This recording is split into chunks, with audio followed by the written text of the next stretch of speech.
Hello guys, in this video I will show you how you can go from this analytics data to this using Great Data Studio. So let's go ahead and get started.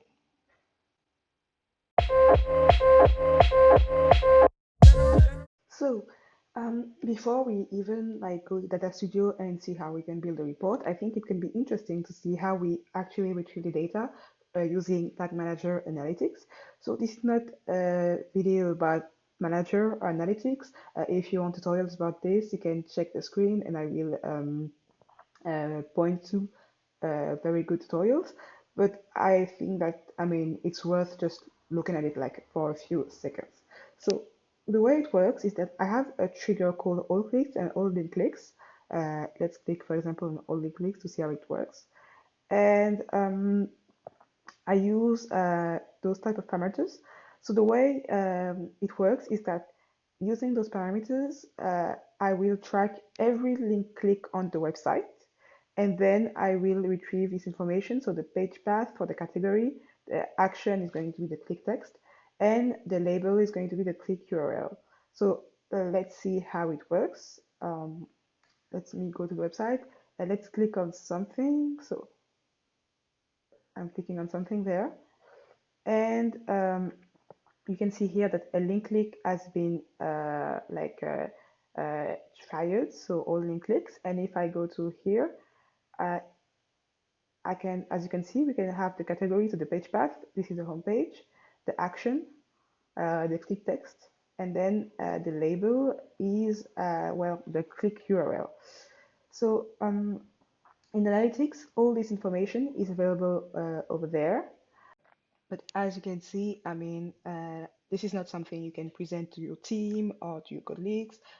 We need to format the data and make it look pretty so that, everyone can understand what it means. Because right now, if you show this to, even you, I'm sure that you don't really understand what's happening here. So this is what we are going to do next. We're going to take this data and format it in a way that's more understandable for everyone. So let's go ahead. Now I'm tracking every click on the website, but what I'm really interested in for the sake of this tutorial is the clicks on this button, and those button.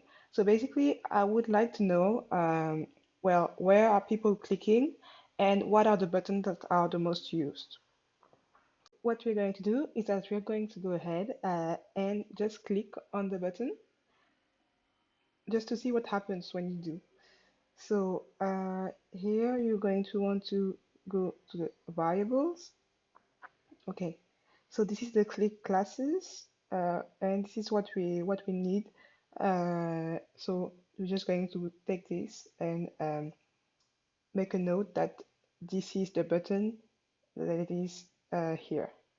So now we're going to do the same thing with those buttons. So okay, so this one, let's see. Okay, so here we see that both buttons, so this one and this one, they have the same click classes.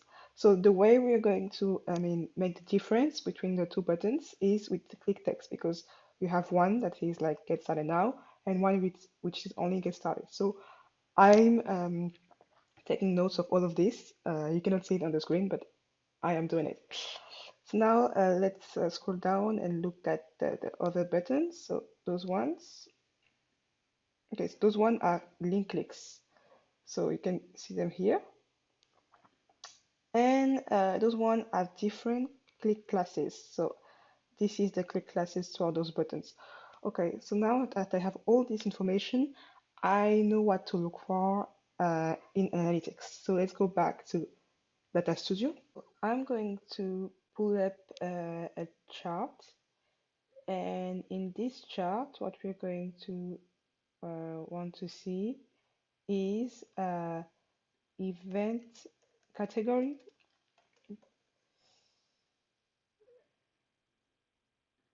and the event label.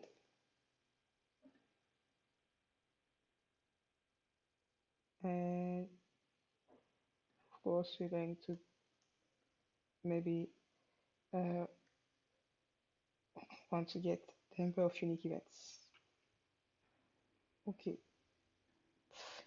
so now since I know that I know that the category is the click classes, and I know the click classes of the button on the home page. I'm going to go ahead and add a filter. So I already did this off screen, but let me show you how it works. So this filter is going to be called homepage button. And the way it's going to work is that uh, I only want like the event category where it contains this, because as we remember, it's what we it's the click classes of the button that we want to track, or this. So with this filter, I'm only getting those buttons. Now, the only thing is that, if we go back to the website, let's go back. You see, this button is not only on the home page, but for example, if I go to this page, I also have this button. So I'm going to need to also add a filter that says we only want the buttons on the home page. So if you go back to Data Studio, I already created a filter, and let's see how it works. So this filter is just, well, we want the page to be equal to the slash, because this means that it's the home page. So, okay, so now I have all of my filters on there, but it's still looking a little weird, so we are not done yet. So what I'm going to do is that first I would like to have this information as like maybe some kind of pie chart. So let's go ahead and make this table a pie chart. But it's still not quite there, because, for example, if I show this to one of my team members, they're going to be like, but what is BTN, main, MX, auto? What is that? So I need to make this information um, easier to understand. So the way we're going to do this is that one thing that's very useful in Data Studio, other than the filters, is the ability to create your own fields. So I'm going to create a field here, and I'm going to call it, this buttons home page. So here we're going to use a function of the Data Studio, which is called case when, and it's really a lifesaver. So let me pull up my notes to show you how it works. So here, I don't know if you remember correctly, we took notes, and we know that the click classes of the Get Started Now button is the following. The click classes of the Get Started Now, but in the header, is the following. And then the click classes of the button in the top bar looks like this.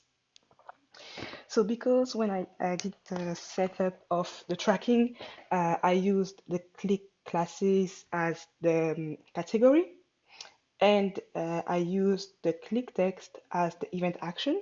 Now I'm going to be able to use them to differentiate between those three types of buttons. So I already wrote the function down there, but I just want to show you how, explain to you how it works. So let's go ahead and just copy paste it here. So the way it works is that when the event action is equal to Get Started Now, and the event category is equal to this, then this is going to be the button Get Started, and I call it Movido Offer because it's the button the button is here. When the event action is also Get Started Now, but the category is the following, then this is this button. And then finally, when the event action is Get Started and the event category is BTN main blah blah blah, this is this button. So now with this formula, instead of having this ugly event category, I'm going to have this instead. So let's go ahead and save the formula. Okay. And so now that I have this, instead of using the event category, I'm going to go add the formula we created, button homepage. And now, as you can see, this is now way clearer and easier to understand. So now, if you want, you can also maybe add a little title. So let's go ahead and say which get started buttons are the most, oops, clicked on the home page. And so why it's important for, for the company is that we want to know where people like decide to take action.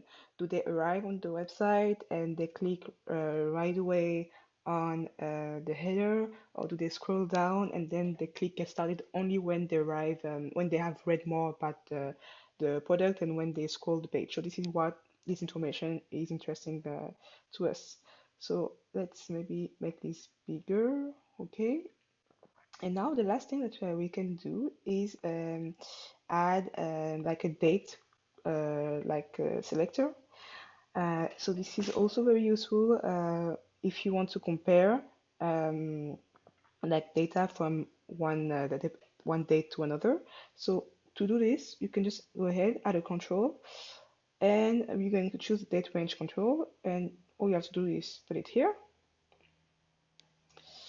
And so what it's going to do is that when you go to view, so when you share it with people, they're going to be able to go there and to choose the date range. So let's say, for example, if I only want to have data for today, let's go ahead. You can just go ahead in here and say today. And now I have data for today. If I want the data for the past 7 days, I can also get it. And you also have the option to just choose your own like date range. So if you want to let's say a random date range, you can also get it. Okay, so this is it for this quick and short tutorial. I hope it was helpful, and if you have any more tutorial requests, please just tell me in the comments and I will try to make those for you. Bye.